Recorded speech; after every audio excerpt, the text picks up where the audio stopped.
नमस्कार, विनाज किचनमध्ये स्वागत आहे। तुम्हाला एक निवेदन आहे की तुम्ही जर माझ्या रेसिपी बघत असाल तर तुमच्या फ्रेंड्स आणि फॅमिलीमध्ये शेअर करा आणि माझ्या व्हिडिओला लाईक आणि सबस्क्राइब करायला विसरू नका। चला आता आपण रेसिपीकडे वळूया। तर मी बघा चिंच भिजत घातली आहे आणि आपण रेसिपी बनवतोय आहे कोलंबी मसाला। तर इथे मी चिंच भिजत घातली आहे आणि इथे पॅन मध्ये तेल टाकलंय आणि कांदा परतून घेते व्यवस्थित।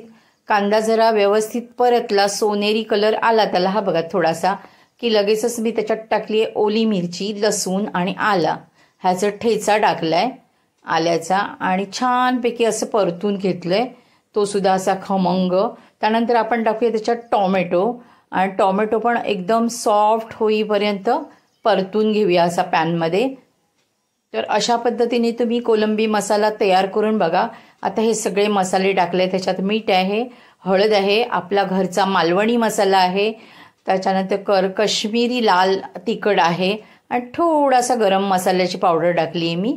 तशी काय माझ्या मसाल्यात गरज नाहीये पण टाकली आहे मी, कारण मच्छी वगैरे असली की थोडा खमंगपणा येतो ना कोलंबीला वगैरे, कारण कोलंबी जरा गोडूस असते त्याच्यामुळे।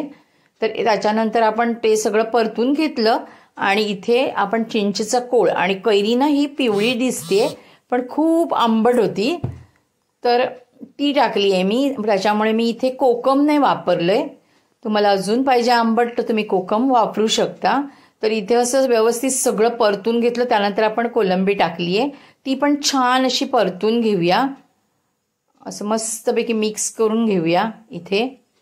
आणि त्यानंतर आपण ह्याच्यात थोडंसं आपल्याला ग्रेव्ही पाहिजे ना, आणि ही कोलंबी पण शिजली पाहिजे, तर त्यासाठी झाकून ठेवलं तर थोडं पाणी सुटणार आहे, पण थोडंसं मी गरम पाणी टाकते इथे या स्टेजला, हे बघा। तर असं गरम पाणी, तुम्हाला जेवढी ग्रेव्ही वगैरे पाहिजे, कोलंबी शिजायला पाहिजे, सुकी असती तर वाफेवर झाली असती, पण मला ग्रेव्ही पाहिजे भाकरी बरोबर, कारण आमच्याकडे रात्रीची भाकरीच बनवतो, तर इथे मी म्हणून ग्रेव्ही बनवली आहे। तर असं मी 2-3 वेळा झाकलंय त्याला आणि खोलून पण बघितले, नाहीतर तळ्याला कशी ग्रेव्ही लागू शकते, त्याच्यामुळे 1-2 वेळा तुम्ही मध्ये खोला, कारण मी प्रत्येक वेळेस दाखवलं तर मग व्हिडिओ मोठा होतो ना आणि मग तुमचा पण टाइम वेस्ट होतो, त्याच्यामुळे मी 2 वेळाच दाखवलंय तुम्हाला।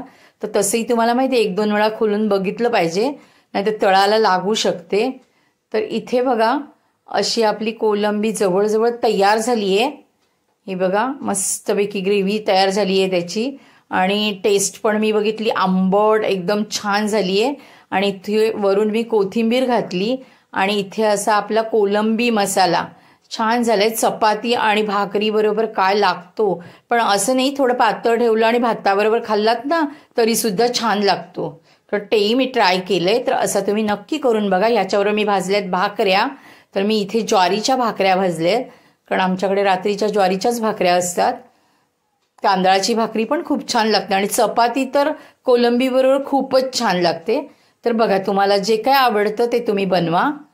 तर इथे अशी आपण मस्तपैकी भाकरी भाजून घेऊया, सगळ्या नाही दाखवत, एकच दाखवते तुम्हाला। तर असं दोन्ही साईडने व्यवस्थित भाजून घ्यायचं भाकरीला।